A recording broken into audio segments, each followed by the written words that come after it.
Victims' Voices with Fighting Hard is paid for, in part, with the federal highway safety funding by the Missouri Department of Transportation.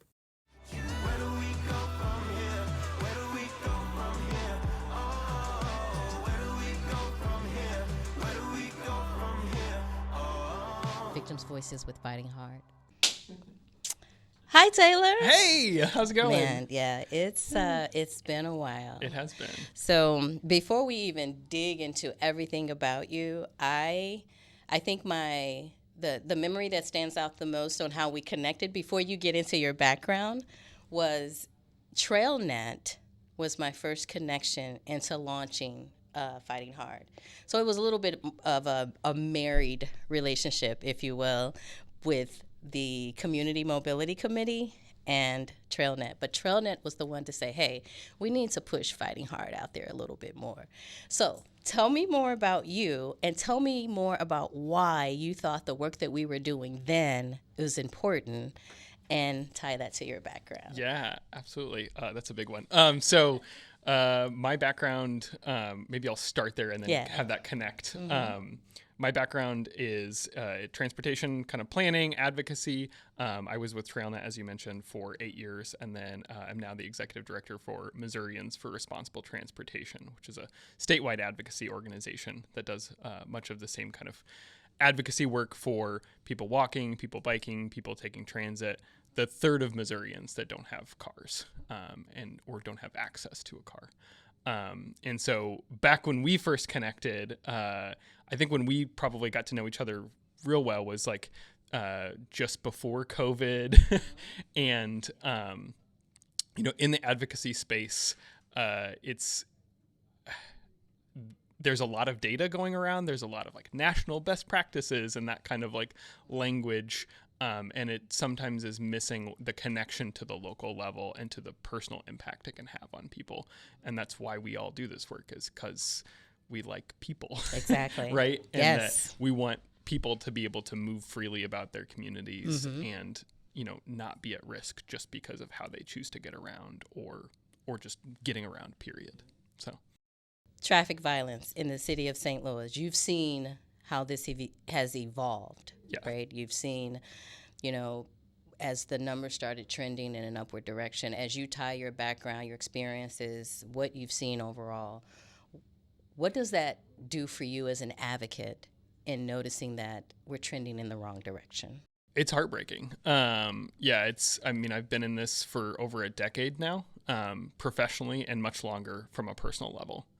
Right. I think I often think about like my personal connection to this work, and I didn't realize this for years. I think like sometimes our connections to these things aren't immediately evident. But when I was a child, there was a kid who was crossing between our church had, the church building on one side and then like, the rec building on the other side of the street. And this is in St. Louis, in Webster Groves on the corner of Lockwood and Berry, and a child crossing in the crosswalk and was hit by a car. And I think that was the start of my advocacy journey.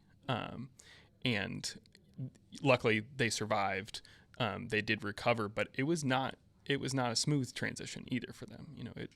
They had some injuries from it, and I got lost a little bit in my thought there. So. No, that's actually a good thought. That's a very good thought, because do you feel that a story like that and many others go underreported or not reported at all? Oh, absolutely. Absolutely. I mean, the only time I've been hit by a car was actually in front of my high school, Webster Groves High School, where I went, I was crossing the street on my way home as I was walking home, and a car bumped me, right? It was not a serious crash, but they did hit me.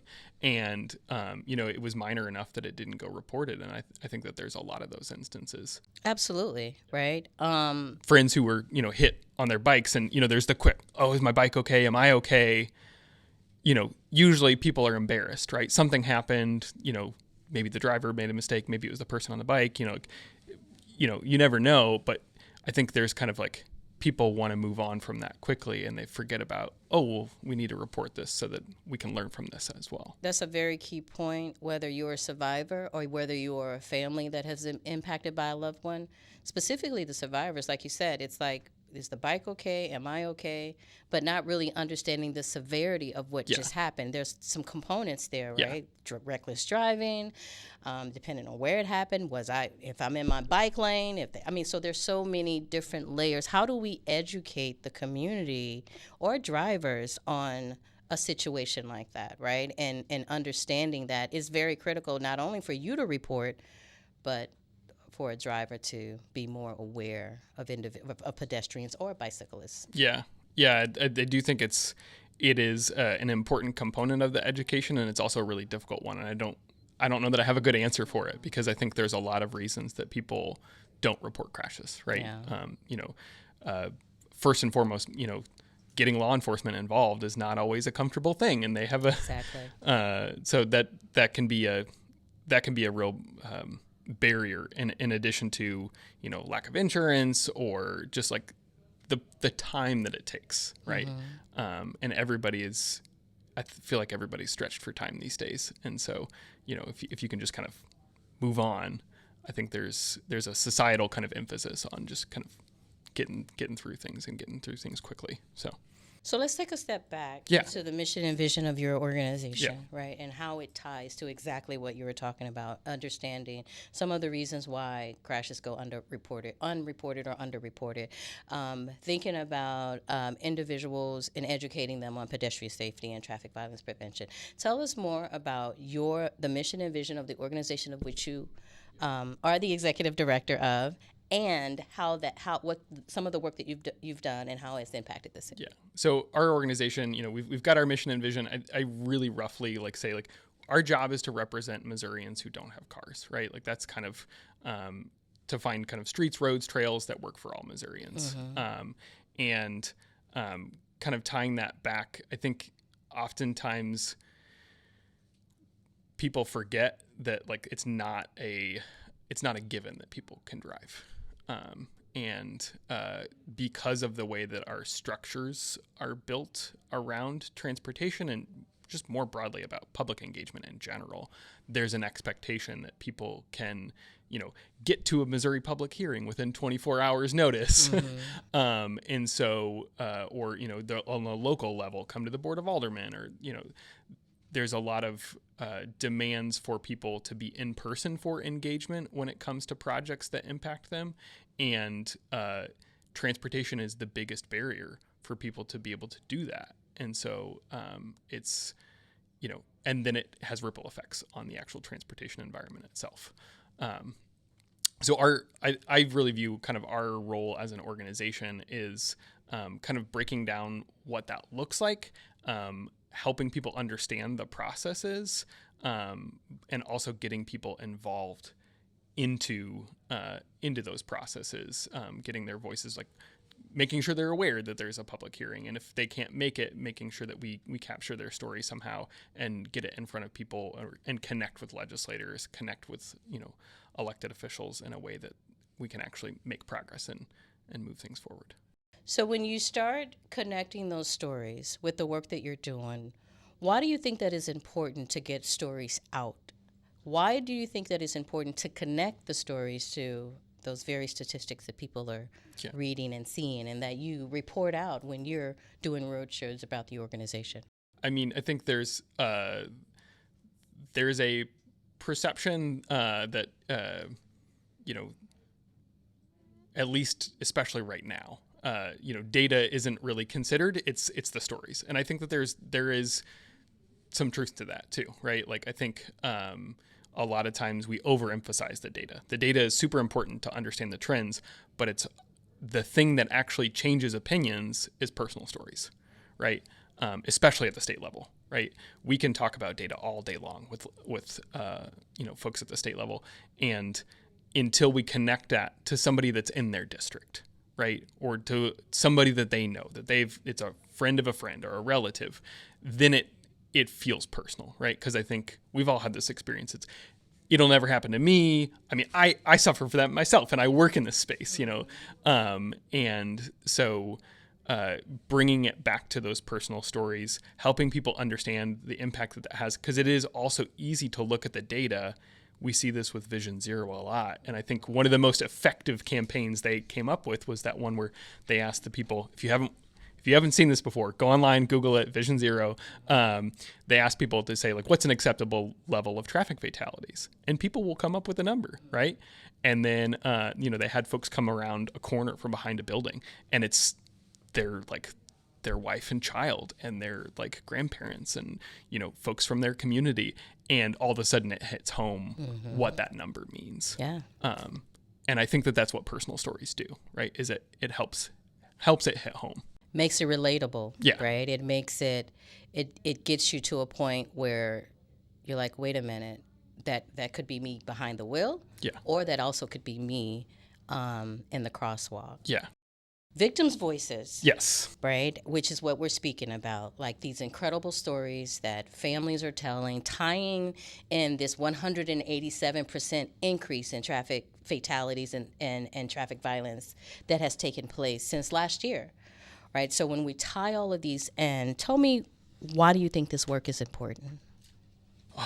You think this is why? I think that people need to be able to get around regardless of,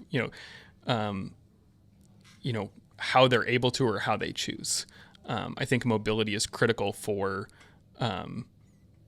thriving communities, for healthy people, for like just a good quality of life.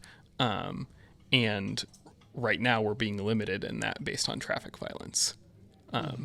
And I think especially, I like to articulate it this way to a lot of folks who maybe don't understand when we talk about people who can't drive, is like, we all are part of a system when it comes to transportation, right? And right now our system is based on primarily being able to drive. But hopefully all of us live to the point where it is no longer safe for us to drive, right? We have the luxury that we live long enough that it's good for us to give up our keys, right?